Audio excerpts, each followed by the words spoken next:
maka criminal koi ragbaka. ഇത് നടപടിയാവൂല.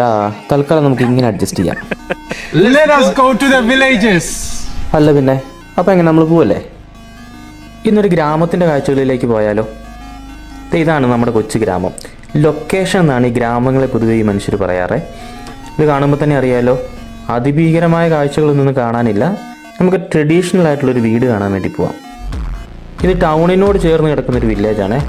എന്താ പറയുക, ഒരു മിഡിൽ ക്ലാസ് ഫാമിലി അല്ലെങ്കിൽ ബിലോ ആവറേജ് ആയിട്ടുള്ള മനുഷ്യർ താമസിക്കുന്ന സ്ഥലമാണിത്. എൻ്റെ സർവ്വ തള്ളിനെയും സപ്പോർട്ട് ചെയ്ത് കൂടെ നടക്കുന്ന ഈ മനുഷ്യനാണ് ജോസ്.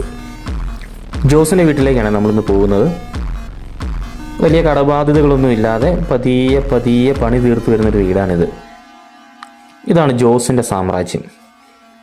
ഇത് കണ്ടോ, ഇതുപോലത്തെ ഒറ്റമുറി വീടുകളാണ് ഈ ട്രഡീഷണൽ വീടുകളെല്ലാം തന്നെ. ചിലപ്പോൾ ഇവർ കർട്ടനിട്ട് ഈ ഒറ്റമുറിയെ രണ്ടാക്കി മാറ്റാറുമുണ്ട്. ഈ വീടുകൾ ഉണ്ടാക്കാൻ ഭയങ്കര എളുപ്പമാണ്. ഇത് കണ്ടോ, ഇതുപോലെ മരച്ചില്ലകൾ വെച്ച് ആദ്യം ഒരു സ്ട്രക്ചർ ഉണ്ടാക്കിയെടുക്കും. എന്നിട്ട് ചിതൽപുറ്റിൻ്റെ മണ്ണ് കുഴച്ച് അവരിങ്ങനെ അത് വെച്ച് പിടിപ്പിക്കും. എന്നിട്ട് അതിൻ്റെ മേളിൽ ചെളി തേച്ച് അവരതിനെ മിനുസപ്പെടുത്തിയെടുക്കും. പിന്നെ ഇതുകൂടാതെ സിമെൻറ്റ് വീടുകളും ഉണ്ട് ഇവിടെ. ഇത് കണ്ടോ, ഇങ്ങനെ സ്വയം ഇവർ കട്ട പിടിച്ച് വീടുകൾ ഉണ്ടാക്കിയെടുക്കുന്നത്. നമുക്ക് ഈ സിമെൻറ്റ് വീടിൻ്റെയും അല്ലെങ്കിൽ ഈ വില്ലേജ് മൊത്തമായിട്ടുള്ള വീഡിയോകൾ പിന്നെ ഒരു ലോങ് വീഡിയോ ആയിട്ട് ചെയ്യാവേ. അടിപൊളി കാഴ്ചകളാണ് ഇവിടുത്തെ. അപ്പം അടുത്ത വീഡിയോയിൽ വീണ്ടും കാണാം.